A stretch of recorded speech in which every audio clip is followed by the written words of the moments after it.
Et voilà les gars, le cirque continue. À chaque fois on se dit c'est bon, c'est à la fin, à chaque fois on se dit c'est bon, c'est terminé. Mais à chaque fois ça continue les gars, c'est pas terminé et ça va encore continuer, je suis sûr et certain les gars. On pensait vraiment que cet été on allait voir un mercato apaisé, qu'on allait voir un mercato avec des bonnes choses, des bonnes nouvelles, avec du renouveau. Y a rien de tout ça les gars, y a rien de tout ça. Ce club c'est devenu un cirque, les gars. C'est plus le FC Barcelone, c'est le FC Bourg-Lyon. C'est une dinguerie. Aujourd'hui, à chaque fois que tu vois une nouvelle info, à chaque fois c'est quelque chose. C'est une mauvaise nouvelle. À chaque fois que du négatif. Que du négatif. Du début à la fin. Ça avait commencé avec le FC Burger.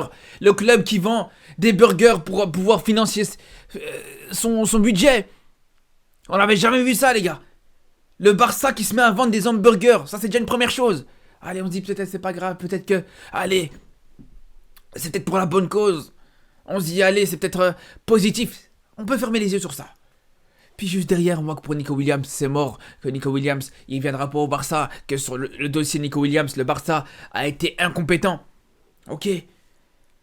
On se dit peut-être qu'ils vont se rattraper sur autre chose. Peut-être que. Juste derrière, on voit qu'il te ramène un Dani Olmo. Qui est pas forcément une priorité en termes de recrutement. Puis ça continue avec Gundogan. Gundogan qui part, non seulement qui part. Parce que j'en avais parlé ça en vidéo. Déjà le fait qu'il parte, je trouvais que c'était vraiment dommage parce que c'était un joueur intéressant, c'était un joueur qui avait apporté beaucoup au club. Mais en plus de ça, qui part gratuitement les frères, qui part gratuitement. Tu achètes un joueur, il y a une saison d'ici. Tu l'achètes pour une assez grosse somme. Bon, pour le Barça de toute façon n'importe quelle somme c'est une grosse somme. Et juste derrière, même pas un an plus tard, tu décides de le laisser partir gratuitement. Alors que le joueur avait répondu présent, alors que le joueur avait été satisfaisant, alors que le joueur c'était un des meilleurs joueurs cette saison. Tu le laisses partir. Déjà là, on se dit, bon, tu peux pas faire pire. Qu'est-ce que tu peux faire de pire que de laisser partir un de tes meilleurs joueurs sur la saison dernière gratuitement? Qu'est-ce que tu peux faire de pire que ça? Comme j'avais dit sur un TikTok que j'avais fait là-dessus, les gars, pour moi, vous voyez, je vois ça comment? C'est comme si tu achètes par exemple un vélo à quelqu'un et que tu utilises le vélo. Le vélo il marche bien, le vélo il roule très bien, tu es vraiment content de ton vélo. Et même pas un an plus tard, alors que le vélo il roule bien, alors que t'as toujours besoin de ce vélo, tu retournes chez le gars qui t'a vendu le vélo, tu lui dis tiens, reprends ton vélo. Ne me rembourse pas, tiens. C'est bon, c'est cadeau pour toi. Voilà, c'est la même chose pour ça. C'est la même chose pour l'affaire Gundogan. C'est exactement la même chose. Pour vous dire à quel point les gars aujourd'hui c'est n'importe quoi. Hein. C'est n'importe quoi du début à la fin. Et c'est pas encore terminé, on pense à chaque fois que c'est terminé, je vous dis c'est pas encore terminé.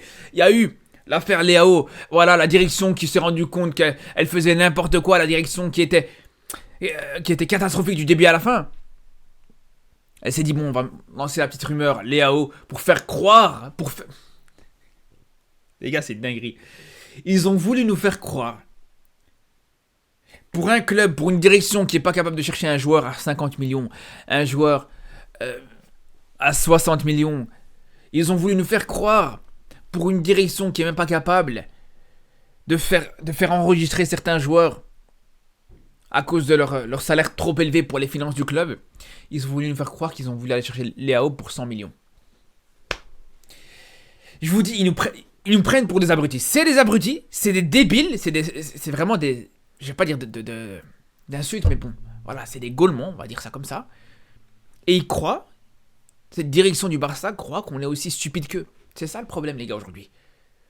Qui a cru à cette rumeur? Qui a cru à cette info de Léao qui viendrait au Barça? Les gars, je vous l'avais dit.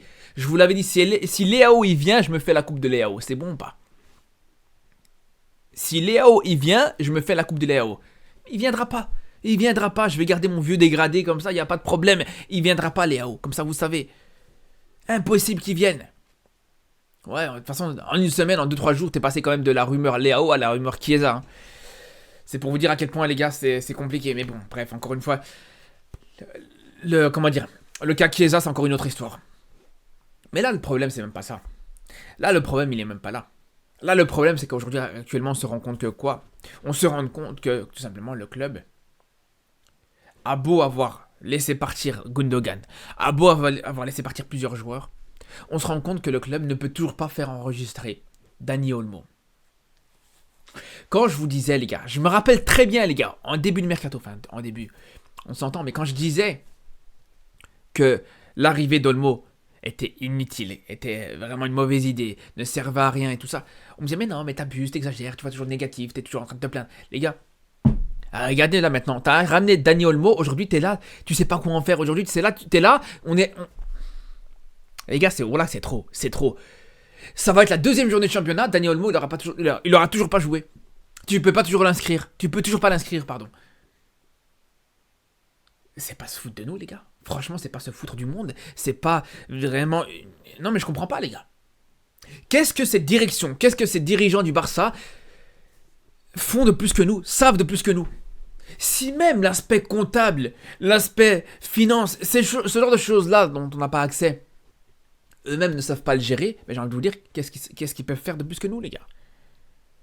Je vous dis, aujourd'hui, tu mets n'importe quel supporter du Barça à la tête du club, il te gérera mieux le club, les gars. Le club est en train de gérer... Enfin, plutôt cette direction est en train de gérer le club comme nous quand on joue à FIFA, les gars, quand on découvre le mode FUT. Ou le mode carré manager, je sais pas. T'es là, tu prends des joueurs, tu prends n'importe quoi, tu fais n'importe quoi, et à la fin du mercato, tu te rends compte que c'est compliqué, et tu mets tout le monde en vente rapide. C'est exactement la même chose, les gars.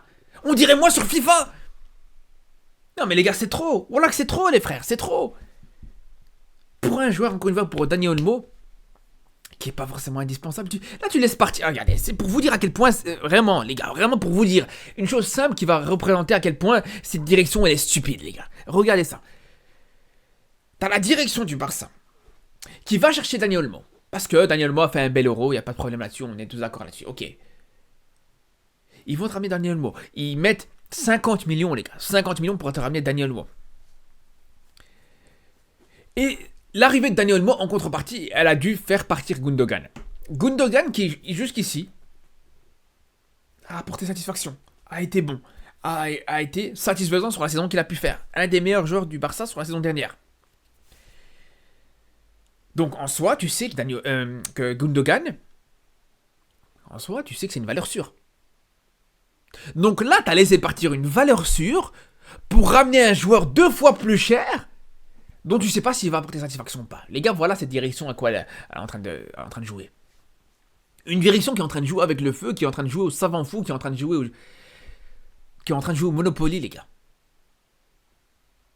À quel moment, aujourd'hui, surtout dans la situation actuelle du club, tu peux te permettre de laisser partir un joueur gratuitement, un joueur qui a apporté satisfaction, une valeur sûre, encore une fois, pour ramener un joueur 2 fois plus cher, qui clairement aujourd'hui, on va pas se mentir les frères, il n'y a rien qui prouve et qui assure à 100% qu'il va apporter satisfaction au Barça. Surtout que le mec, tu sais même pas si tu vas pouvoir le faire jouer. Et là, actuellement, le problème c'est quoi? Parce que c'est surtout ça les gars, c'est surtout ça le problème. Là maintenant, l'affaire Gundogan c'est une chose. Mais au-delà de ça, au-delà de l'affaire Gundogan, le problème là actuel c'est quoi? C'est que là, il va falloir encore sacrifier un joueur les gars. Il va falloir encore sacrifier un joueur parce que Olmo pourra toujours pas jouer avec le Barça. Olmo peut toujours pas être inscrit dans l'effectif du Barça, les gars. Et ça m'étonnerait pas, les gars, parce que je pense que dans quelques jours, on a déjà la liste des joueurs qui doivent être envoyés à l'UEFA pour la Ligue des Champions, les frères. Donc ça m'étonnerait pas qu'avec toutes ces histoires, qu'on voit que Dani Olmo, il pourra même pas jouer la phase de poule de la Ligue des Champions, les gars. Ça m'étonnerait pas une seule seconde, parce que là, le temps il presse, la Ligue des Champions, ou en tout cas le tirage au sort, c'est déjà jeudi prochain, c'est dans moins d'une semaine. Donc pour le même prix, tu débuteras cette Ligue des Champions sans Dani Olmo, les gars. Sans un joueur qui a été un de tes plus gros transferts, ou ton plus gros transfert sur cette saison, sur cet été, et un de tes plus gros transferts sur les 2-3 dernières saisons. Vous imaginez à quel point ça serait vraiment du grand n'importe quoi. Vraiment, ça serait le summum du ridicule si là, tu commences avec des champions sans Dani Olmo. Et je vous dis encore une fois, ça me surprendrait pas une seule seconde, comme ça vous savez. Mais non, mais en attendant, là, voilà, faudra chercher qui sacrifier, là, maintenant. Le Barça, là, est en train de chercher, voilà, qui veut sacrifier. Encore parce que Gundogan, franchement, respect à lui. C'est hyper classe de sa part. Le mec a pas voulu faire de chichi, il a voulu... après, d'un côté, je peux le comprendre. Hein. Il a l'opportunité de retourner à City. Est-ce qu'il va cracher dessus? Je sais pas, mais bref. En tout cas, respect à lui par rapport au fait qu'il est parti sans faire d'histoire. Il a même laissé une grande partie de son salaire. C'est pour vous dire à quel point, les gars, vraiment, reste pas à lui. Mais qui va faire ça? Qui va faire ça aujourd'hui? On a entendu déjà que Ferran Torres voulait pas partir. Alors que c'est lui vraiment le premier qui doit partir. Bref, qui d'autre va partir? Qui d'autre va vouloir partir? Moi, j'avais dit en plus depuis le début. J'avais dit, la solution elle aurait pu être réglée depuis le début, de manière très simple. Tu fais partir De Jong, tout simplement. De Jong. Parce que les gars, si on compare par exemple sur la saison dernière, entre la saison de Jong et la saison de Gundogan, pour moi, Gundogan te fait une meilleure saison. Et c'est sur sa première saison au Barça. Gundogan se blesse moins que De Jong aussi. Gundogan est plus régulier au Barça que De Jong. Et surtout, De Jong a un salaire beaucoup plus élevé que Gundogan. De Jong, tu peux le vendre beaucoup plus cher que Gundogan. Par définition, Gundogan, tu l'as laissé partir gratuitement. Mais bref, ça c'est encore une autre histoire. Et voilà. Et au final, là maintenant, voilà, la question c'est qui tu vas sacrifier. Parce que si tu sacrifies juste Gundogan, c'est encore une chose. Mais si tu sacrifies Gundogan et que tu laisses partir un autre joueur gratuitement, déjà même si tu fais partie si tu sacrifies déjà Gundogan plus De Jong, là c'est problématique. Ou Gundogan plus Rafinha, là aussi ça devient compliqué. Si tu avais laissé partir juste Rafinha ou juste De Jong, allez pourquoi pas.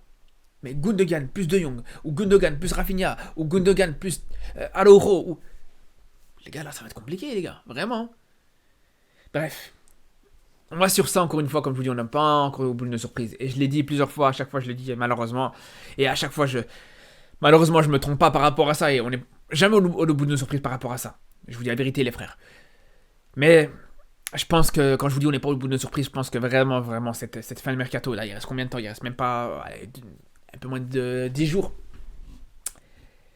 Ça va être très compliqué les gars. Ça va vraiment être très compliqué. Je pense qu'on verra vraiment des choses encore pires que ce qu'on a déjà vu là maintenant.